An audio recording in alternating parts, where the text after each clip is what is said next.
When they throw these big bombshells at the royal family, it doesn't actually appear to help their reputation in Britain. Getting their narrative out there seems to make people actually dislike them much more. William is on the front page of the Sunday Times. This is Prince William, of course, who is burning inside over Harry's revelations.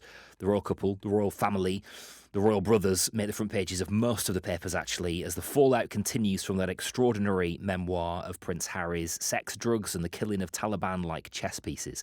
We've been hearing from him tonight as well. And in his interview with ITV, released ahead of its broadcast tomorrow night, the Duke of Sussex says that he cried once after the death of his mother, Princess Diana, at her burial. He describes meeting crowds who gathered outside Kensington Palace. The wet hands that we were shaking, we couldn't understand why their hands were wet, but it was all the tears that they were wiping away. Everyone thought and felt like they knew our mum. And the two closest people to her, the two most loved people by her, were unable to show any emotion. Blimey. These extraordinary insights into him and his life continue this weekend, don't they? Jack Royston is the chief political correspondent for Newsweek and the host of the Royal Report podcast and joins us on Times Radio tonight. Hi, Jack. Hi, how are you doing? Yeah, really good. These sort of insights into Harry's life continue to trickle out, don't they, Jack, over the weekend? What's your... Perhaps flood out. It's actually unstoppable, isn't it? It is extraordinary stuff, and it has been 3 days of complete chaos, I think. Obviously, it was never supposed to be this way. The book only comes out on Tuesday. It was supposed to be the publishing industry's closest guarded secret, and obviously, as I'm sure many of your listeners will already know, it came out in a Spanish bookshop, and then the very newspapers who Harry hates the most, the Sun and the Mail, started publishing it all ad infinitum. And I think that alone will have left him as furious as William is. But there are some absolutely extraordinary quotes in the Sunday Times piece that you mentioned from William's friends suggesting that they too might actually have some dirt on Harry. And that alone, I think, might cause some concern in Montecito this weekend. Right. That piece also suggests, though, doesn't it, Jack, that Prince William isn't, and William's sort of team, they're not in this for revenge, although Harry has alluded to stories about him perhaps being trickled out by William's team, or certainly Kate and her team. Are we expecting a tit for tat in the next couple of weeks, do you think? I don't think we'll get anything on the record from the royal family. Apart from anything else, Harry and Meghan, every time they do this and, really properly go for the royal family, actually their standing with the British public disintegrates in the months afterwards. That's what happened with Oprah, and they had actually, contrary to the narrative that they've put forward through Netflix, actually Meghan was really pretty popular in Britain before they quit the royal family. 55% of Britain liked her as it got towards the end of 2019, despite the fact that the media were actually very negative to her during the whole of 2019. Then they quit. They had a big impact on their reputation. Then they did Oprah in March 2021, and they actually reached their lowest point in August 2021.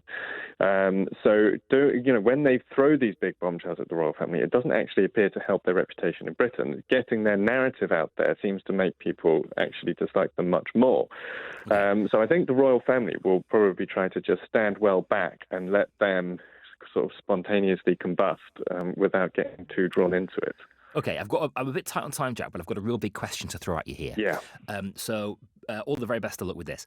There was always this sense, wasn't there, that Charles would struggle to connect, to bring in a new generation of fans to the royal family. An institution that, let's face it, they need, they rule with the public support, don't they?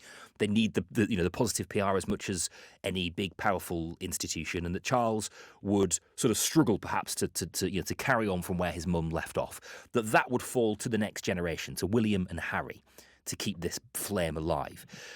Do you get the sense now, Jack, that such is the turmoil in this particular generation that we're going to have to skip yet another generation to the kids to continue to sort of revive the royal family in the public's heart?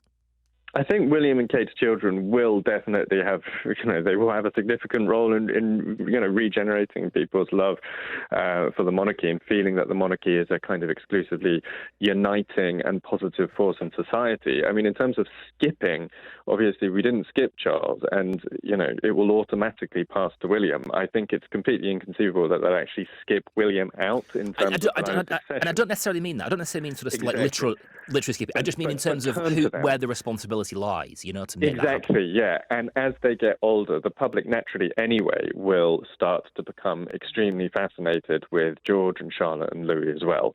So that will be a moment when the royal family can kind of regenerate and put the previous generation's issues behind them. But it's very easy to focus exclusively on the problem of Harry and Meghan, but there's actually a related and potentially more significant and more difficult problem that the monarchy is facing at the moment, which is the rise in this different view of Britain's past, a focus on colonialism, the history of slavery, and the idea that the royal family profited from slavery and is still dining out on the profits from slavery. And I think there have been signs of the royal family trying to do a little bit more to engage with that. It's been mentioned much more frequently in the last couple of years than it was in the 60 years before that. But it's a very difficult problem to solve. I mean, what do you do about it? They will feel that they can't apologise for slavery because that's not the policy of the British government, of the Foreign Office. They will also feel that they can't pay reparations because that's not the policy of the British government. So what do they actually do?